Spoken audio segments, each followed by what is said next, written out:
Section 1. A man wants to find out about taking part in a dragon boat race. Listen to the conversation between the man and the woman and answer the questions. First, you have some time to look at questions 1 to 5.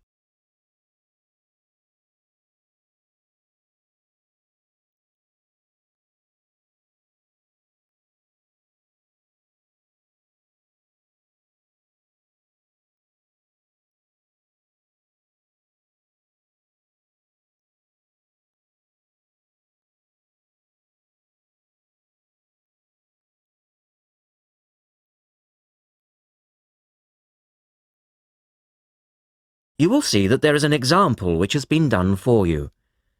On this occasion only, the conversation relating to this will be played twice.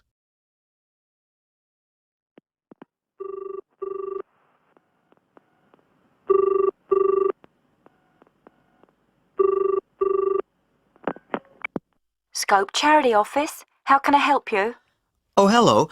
I'm ringing about the dragon boat race that you're asking people to take part in. Oh, yes.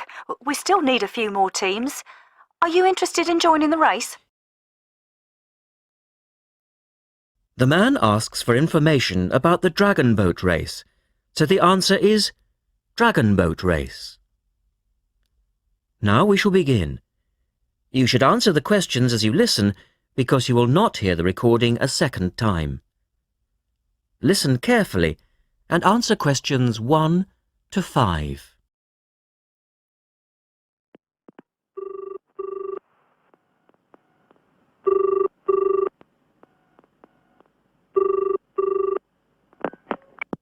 Scope Charity Office. How can I help you? Oh, hello. I'm ringing about the dragon boat race that you're asking people to take part in. Oh, yes. We still need a few more teams. Are you interested in joining the race? Yes, we want to enter a team, but we don't know anything about it. Could I ask you for some more information first? Of course. I don't even know when it's being held. It's taking place on the 2nd of July. Is that a Saturday? No, it's a Sunday. It's a much more popular day and more people can take part then. Right. And where's it being held? At the Brighton Marina. Oh, I'm an overseas student. Could you spell that for me? Yes, it's Brighton Marina. That's Marina. Do you know where it is? I'm not sure. It's a couple of miles past the Palace Pier. Oh, yes, I know it. You take a right turning off the coast road, or you can cycle along the seafront. That's good. What time does the race start? Well, the first heats begin at 10 a.m, but you need to register half an hour before that, at 9:30, and we really recommend that you aim to be there by 9. It's a good idea to arrange a meeting place for your team. Right. And the race is to help raise money for charity? It is. We're asking every team member to try and raise £35 by getting friends and/or relatives to sponsor them. Every crew member will receive a free tournament T-shirt if your team manages to raise £1,000 or more. Oh, that's quite good. Also, we're holding a raffle. Every crew member who takes part in the race this season will be entered into a free prize draw. Oh, what's the prize? It's pretty good. It's a holiday in Hong Kong. Sounds great. The man asks for more information. Look at questions 6 to 10.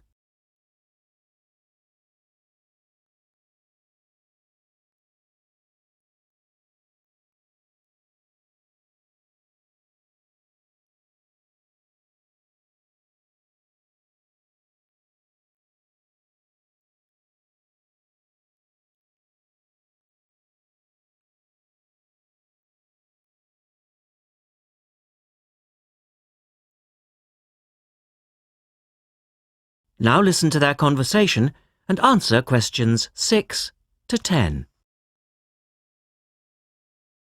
Is there anything else you need to know?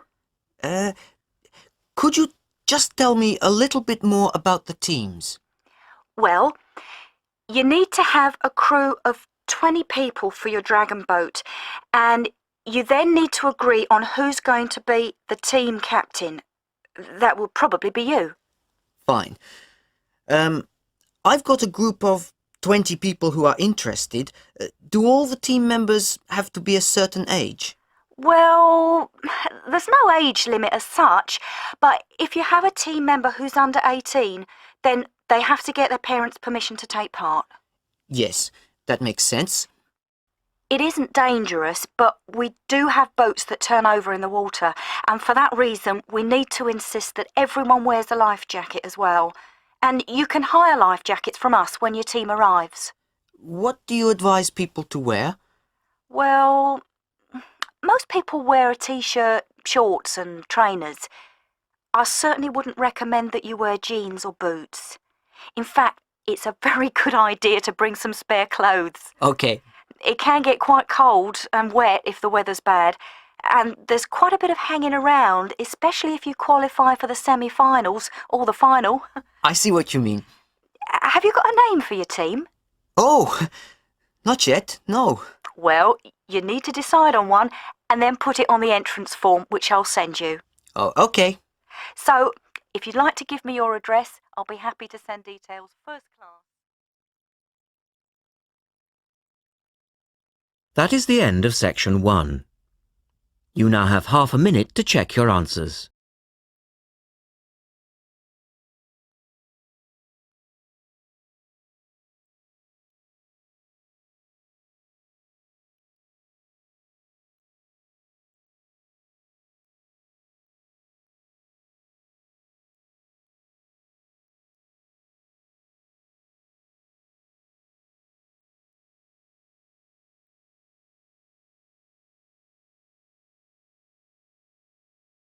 Now turn to section 2 on page 92.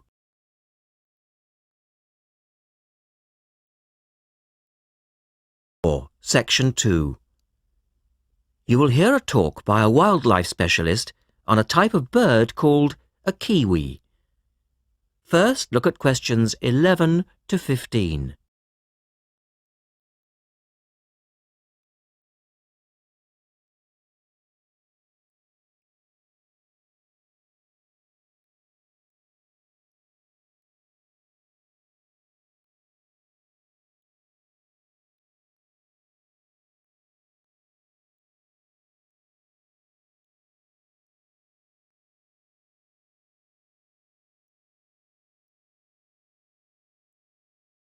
As you listen to the first part of the talk, answer questions 11 to 15.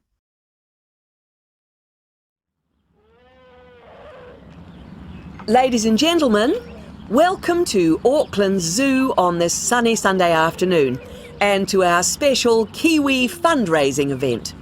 My job is to tell you all about the amazing little Kiwi, and your job, hopefully, is to dig deep in your pockets. Now, for the benefit of our overseas visitors here today, I should explain first of all that the kiwi is the national bird of New Zealand, and sometimes New Zealanders themselves are known as kiwis. Now, while kiwis in the wild are a rare sight, the kiwi as a symbol is far more visible. Apart from being in toy stores and airport shops all over the world, you'll find them on our stamps and coins. The kiwi is the smallest member of the genus Apteryx, which also includes ostriches and emu. It gets its name from its shrill call, which sounds very much like this. Kiwi! Kiwi! Kiwis live in forests or swamps and feed on insects, worms, snails and berries. It's a nocturnal bird with limited sight, and therefore it has to rely on its very keen sense of smell to find food and to sense danger.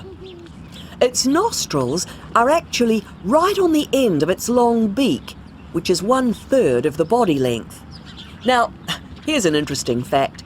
Although kiwis have wings, they serve little purpose, because the kiwi is a flightless bird. Since white settlement of the islands, Kiwi numbers have dropped from 12 million to less than 70,000. And our national bird is rapidly becoming an endangered species. This is because they're being threatened by what we call introduced animals. Animals which were brought to New Zealand, such as cats and ferrets, which eat kiwi eggs and their chicks.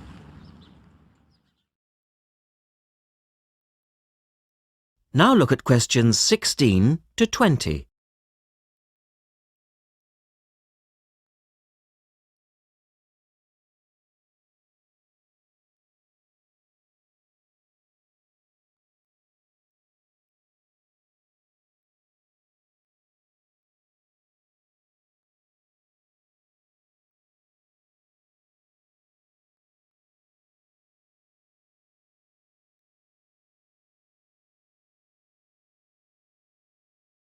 As the talk continues, answer questions 16 to 20. And so we have launched the Kiwi Recovery Programme in an all-out effort to save our national bird from extinction. There are 3 stages to this programme. Firstly, we have the scientific research stage. This involves research to find out more about what Kiwis need to survive in the wild. Then secondly, we have the action stage. This is where we go into the field and actually put our knowledge to work. We call this putting science into practice. And then we come to the 3rd stage, the global education stage. By working with schools and groups like yourself, as well as through our award-winning Kiwi website, we are hoping to educate people about the plight of the Kiwi. As part of the action stage, which I just mentioned, we've introduced Operation Nest Egg, and this is where your money will be going. It works like this. It's a 3-stage process. First of all, we go out to the Kiwi's natural habitat and we collect Kiwi eggs. This is the tricky part, because it can be very difficult to find the eggs. Then, in safe surroundings, away from predators, the chicks are reared. Now, this can be done on predator-free islands or in captivity. They're reared until they're about 9 months old, at which stage the chicks are returned to the wild. So far, it's proving successful. And since we started the programme, some 34 chicks have been successfully raised this year, and their chances of survival have increased from 5 to 85%. However, it's not time to celebrate Kiwi survival just yet. About 95% of Kiwi chicks still don't make it to 6 months of age without protection. Which is why Operation Nest Egg is so important. And we ask you to give generously today.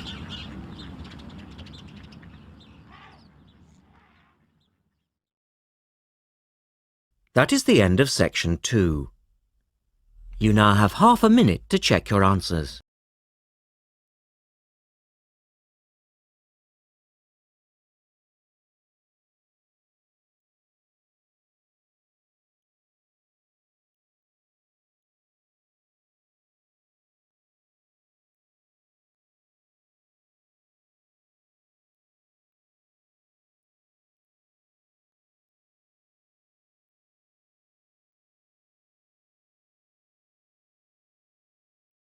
Now turn to section 3 on page 94.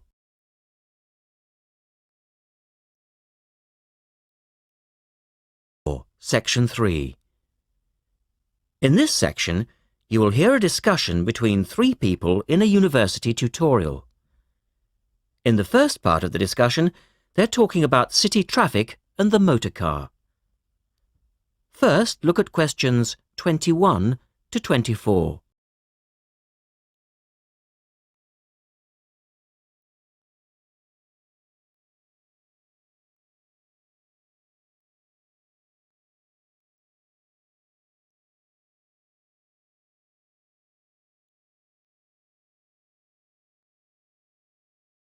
Now listen to the first part of the discussion and answer questions 21 to 24. We're very pleased to welcome Professor Isaac Nebworth to our tutorial group today.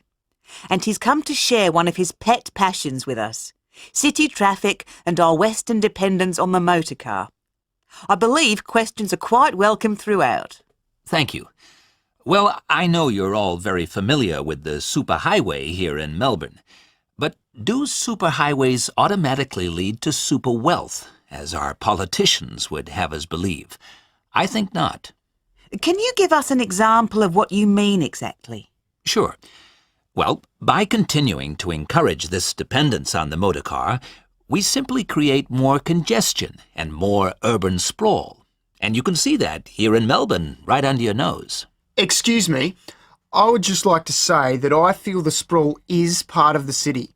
The freeways mean people can enjoy the benefits of living away from the centre on larger blocks with gardens, but still be able to drive back into the city centre for work or entertainment. Well, I'm not convinced that people want to do that. And is our money being well spent? It may be okay for you now, but come back to me in 5 years' time. Let's take CityLink, for example, the new freeway here in Melbourne. Well, I use the freeway all the time. I think it's great. Ah, yes, but it cost $2 billion to build, and you could have gotten 10 times the value by putting the money into public transport. If you give the automobile road space, it will fill that space, and you'll soon find you'll be crawling along your CityLink. But surely you cannot simply blame the car. Some of the blame must rest with governments and city planners. Well, there is an argument, surely, that building good roads is actually beneficial because most new cars these days are highly efficient. They use far less petrol than in the past, and emissions of dangerous gases are low. Old, congested roads, on the other hand, encourage traffic to move slowly, and it's the stationary cars that cause the pollution and smog, whereas good roads increase traffic speeds and thus the amount of time cars are actually on the roads. Well, this is the old argument put forward by the road lobby, but for me it's clear-cut. Roads equal cars, which equal smog. Public transport is the way to go. In the second part of the discussion, the professor talks about public transport in different cities. Look at questions 25 to 30 first.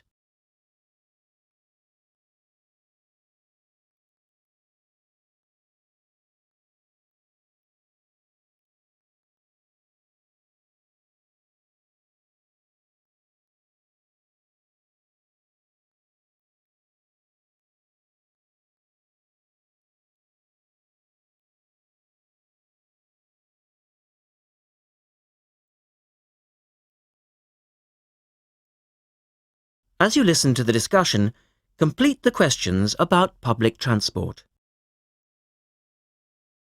Now, on that topic of public transport, I read somewhere recently that Australia isn't doing too badly in the challenge to increase the use of public transport. Better than America, granted, but by comparison with Canada, it's not so good.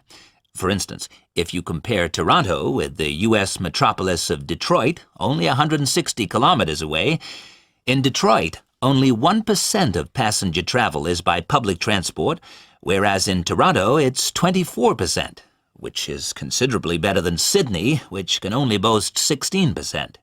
Well, I think it's encouraging that our least car-dependent city is actually our largest city. 16% of trips being taken on public transport in Sydney isn't too bad. But it's a long way behind Europe. Take both London and Paris, for instance, where 30% of all trips taken are on public transport. Well, they do both have an excellent underground system. And Frankfurt comes in higher still at 32%. I understand that they've been very successful in Copenhagen at ridding the city of the car. Can you tell us anything about that experiment? Yes, indeed.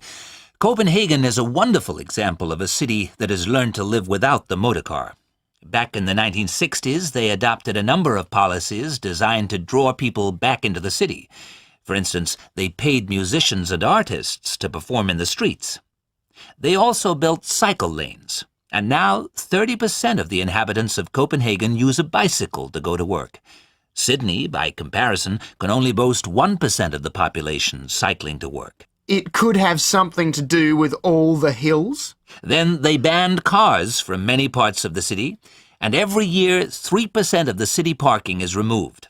And by constantly reducing parking, they've created public spaces and clean air. Really? There are also freely available bicycles, which you can hire for practically nothing. And, of course, they have an excellent public transport system. Well, that's all very well for Copenhagen, but I'd just like to say that some cities are just too large for a decent public transport system to work well, particularly in areas with low population. Because if there aren't many people using the service, then they don't schedule enough buses or trains for that route. I accept that there's a vicious circle here, but people do need to support the system. And secondly, the whole process takes so long because usually you have to change. You know, from bus to train, that sort of thing. And that can be quite difficult. Ultimately, it's much easier to jump in your car. And often it turns out to be cheaper. Sure, but cheaper for whom? You or society? We have to work towards the ideal and not give in all the time because things are too difficult. Anyway, let's move on to some of the results of the survey, which I think you'll agree. That is the end of section 3. You now have half a minute to check your answers.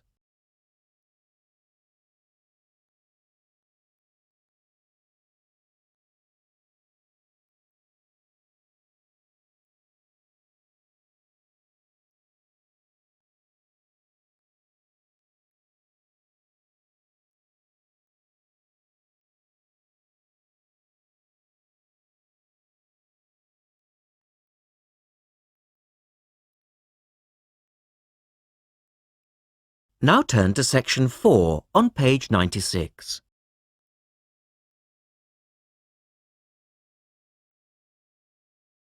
Section 4.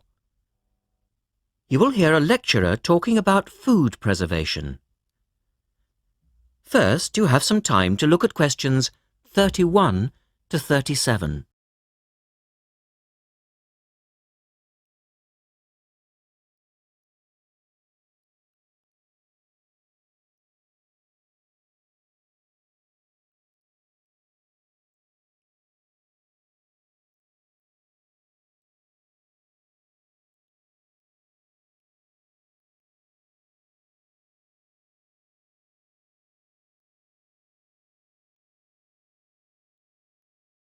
Now listen carefully and answer questions 31 to 37.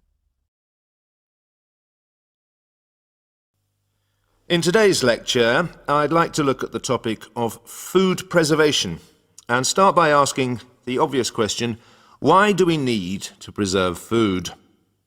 Well, apart from keeping it fresh for our daily needs, many foods, such as fruit and vegetables, are only available at certain times of the year, so if we want to be able to eat these foods all year round, we need to preserve them. We also need to preserve food for export overseas to make sure that it doesn't perish in transit. And lastly, we need to be able to preserve food for when there are food shortages. There are a number of methods of preserving food which involve both high and low temperatures, chemicals, irradiation, and drying. Let's have a look at these in turn. In the 1870s, the French scientist Louis Pasteur showed that microorganisms in food could be destroyed by raising the temperature of the food, a process now known as pasteurization. This involves heating milk to just 65 degrees Celsius for 30 minutes. A new method, the ultra-high temperature, or UHT process, involves heating milk to 150 degrees Celsius for 3 seconds. The advantage of treating milk in this way is that it lasts much longer, though I tend to feel, and I'm sure many of you would agree, that taste is somewhat sacrificed in the UHT process. Tin cans were first used in the early 1800s to store and preserve food. Just as they are now, the cans were tin-plated steel containers, and the process had the advantage of being cost-effective. Unfortunately, however, there were many early cases of food poisoning because the canning process was not fully understood at that stage. We now know the exact temperature and length of time each food needs for proper preservation, which has greatly reduced the risk of food poisoning. People living in cold climates often preserve food by burying it in the snow, and the Romans knew all about the advantages of packing food in ice. But for most people, this was not an option until the invention of the refrigerator in 1834. Today, however, refrigeration is the most important means of preserving food, because the food stays fresh without needing to be treated. However, refrigeration requires an electricity supply, and unfortunately, if the power goes off, so does the food.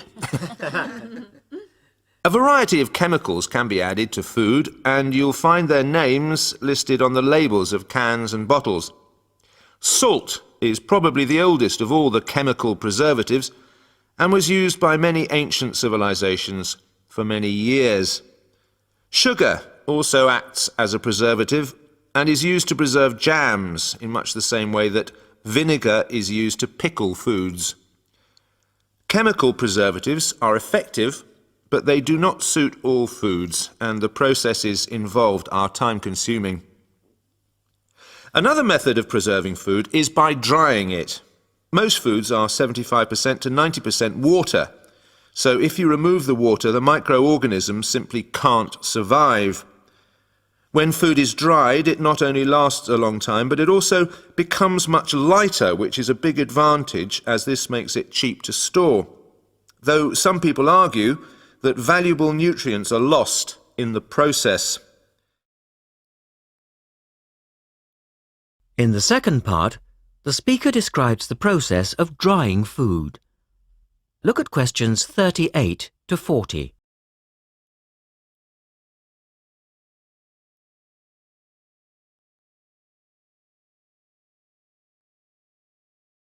Now listen carefully and label the diagram.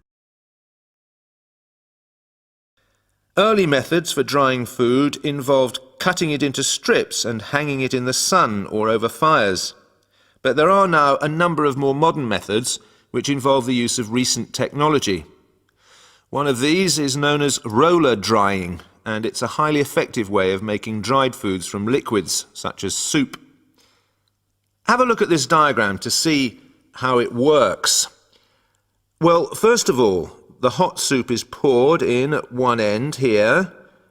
The liquid spreads to form a thin layer on a heated belt. The liquid dries as it moves along. By the time it reaches the end of the belt, all the water has evaporated, leaving only dry powder. A blade then scrapes the dried material off the roller and captures it in powder form. All you have to do is add boiling water, and you have your hot soup back again, ready to drink. Another method is called freeze drying, and for those of you who still remember... That is the end of section 4. You now have half a minute to check your answers.